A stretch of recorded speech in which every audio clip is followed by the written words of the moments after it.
2 Timothy 3:17, but you can't hardly read 17 without 16, so I'm going to read that again.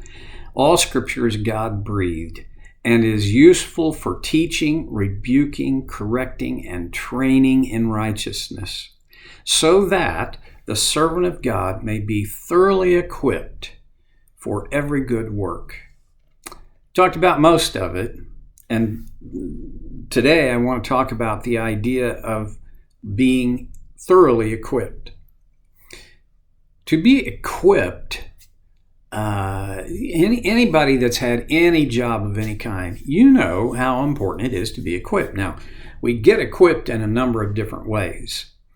And in the context of what we're looking at here, where Paul is talking directly to Timothy with regard to the church, and I've said it so many times before, you know already, my view is that every follower of Jesus is a servant of God, okay? So it's not about, this is just to the ninjas. No, this is to all of us. And he says that the servant of God may be thoroughly equipped. To be equipped, we almost have to go to the end and work our way backward. Equipped for what? Well, for every good work. When I was a young minister, I thought I had to say yes to everyone's request. I thought my job was to do whatever anybody asked me to do. No was not really in my vocabulary. Well, that's not fair. I said no to my wife. And then when our kids came along, I said no to them because I'd said yes to so many other people that I didn't have any time left for my own family. Of all the regrets in my life, I'd say that is the biggest regret. But God worked with me, and He got my attention. He didn't just work with me. He really got my attention, and I changed my patterns. I changed my lifestyle. See, to be equipped for every good work could be taken to mean you're everything that comes to you, every good thing that's coming your way, you got to say yes to. I no longer believe that. What a quote that I read.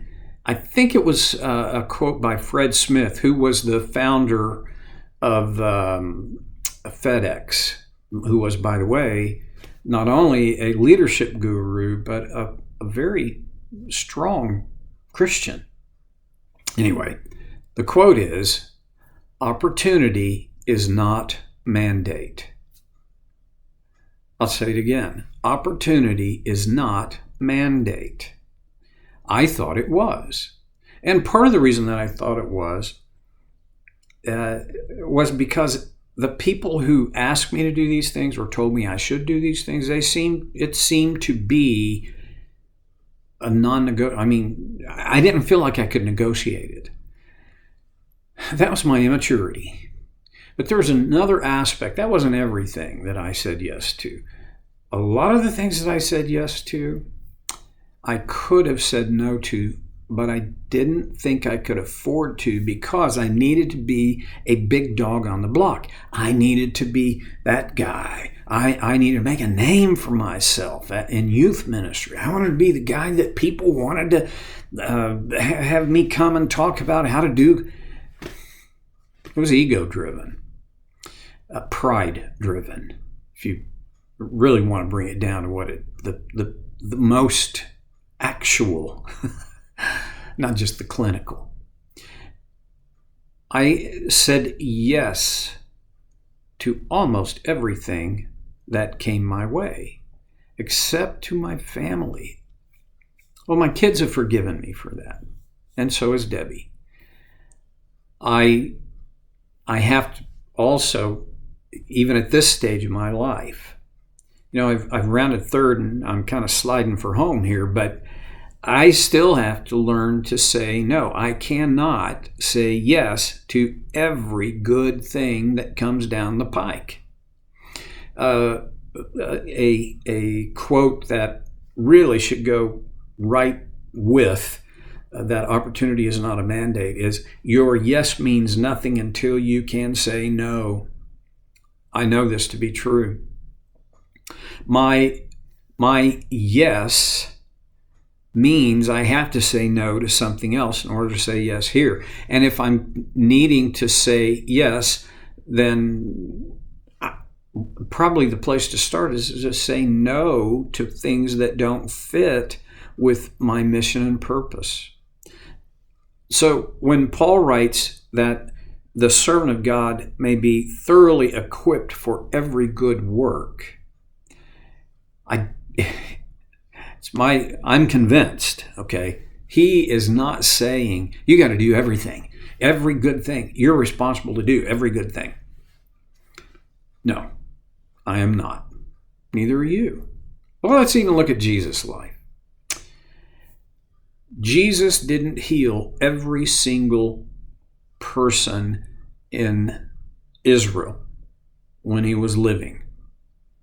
He healed many, and there were many occasions, according to the gospel writers, where Jesus was staying in a house and it became so crowded that you couldn't hardly even move around because people were bringing the sick and Jesus was healing them. It was almost like their houses are not built like ours, weren't back then and aren't today, but I still have this vision of him sitting on the front porch and it's just this long line of people, and he would heal them and they went away whole.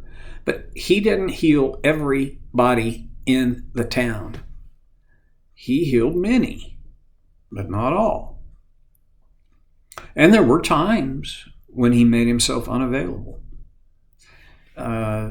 He went away. Mark says early in the morning he would go to a lonely place, a place to be alone. If you're going to say yes to the right things, we have to say no to the right things. How do you know what's right? That's the $64 question. For me to know what I say no to, I have to know what is my mission and purpose. Because things that fit into my mission and purpose, I want to say yes to. So if it doesn't fit into my mission and purpose, then I say no to it, ideally. But I'll be honest, I don't always say no. I'm better at it than I've ever been in my entire life. But even now, one of my priorities is time for personal care, for me, and for Debbie and I, and time to get away, to see our kids.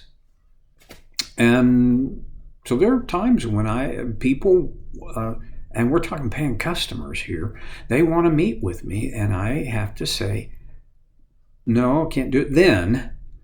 Let's find another time. And not very often, but occasionally, that becomes a pretty significant no, because they want to see me right now. And if they can't see me right now, they don't want to see me. You know what? That's probably, when that happens, I probably need to send them a thank you note and say, thanks. Thanks for setting me free to pursue my mission. My mission in my counseling career it's not real complex. It is, I want to help you discover your best life by finding God's design and living within it. Well, that can mean a lot of things. But it primarily means if you want to live your best life, my way of helping you do that is to help you discover God's design. If you're not interested in God's design, you're not going to like me as a counselor. And if after having discovered God's design, you don't really want to live in that, I'm only going to be a thorn in your side. So there are people, believe it or not, who that's exactly what they want. They want somebody to help them discover from God's perspective what's going to make my life work, because it's not working now. I like being able to say yes to that. Like is not a strong enough word. I love it, and that motivates me. If all I was interested in was a paycheck, then I don't think I could pursue this. But I get a paycheck as I do this. And doing this is the point. And getting a paycheck is like second or third outcome down the line. The first outcome is I am doing what I believe God has crafted me to do, the fulfillment. The second thing is I'm seeing people grow and develop and move through and beyond the problems that they originally had when they came to see me. And then the third is I am getting a paycheck. Frankly, if you want to pray, I'm barely halfway to where I want to be so that my paycheck from my counseling can pay for our open door library work, so that money can be used in other ways for other people. So it's not a whine, just prayer request. And I believe daily when I pray, I put my trust in God to provide for us in that way. But that provision is not a primary outcome. Okay. Every good work. There are times when it is valid for all of us to look at what we are spending our lives, where our priorities are. Actually, I suppose you could do this too often, but it'd be hard for me to imagine doing it too often. We need to examine our priorities. Now, I can tell you from an observational perspective what your priorities are before you even tell me them. If you give me your calendar and your bank statement and throw in your credit card statements. Because I can then observe where are you spending your time and where are you spending your money. Those tell me what your priorities truly are. We need to examine that. And if our priorities are not in good work, we need to turn the train around. We need to adjust the trajectory of our life. So my priority is to live within God's design. Well, let's every good work. Let's go back to thoroughly equipped, because we're thoroughly equipped to do every good work. Now, a piece of the equipment that I've talked about, and I've got enough time to kind of recap, is that part of his equipping is giving us wisdom to discern what of the millions of good things out there should I apply myself, should you apply yourself into now. His wisdom from above, it involves my contemplation and my thought and my partnership with his grace. Without those things, I can't be thoroughly equipped. But there are some other things about being thoroughly equipped that I want to talk about, and you already know I got to come back to that next time on So Care with Stevie Boy.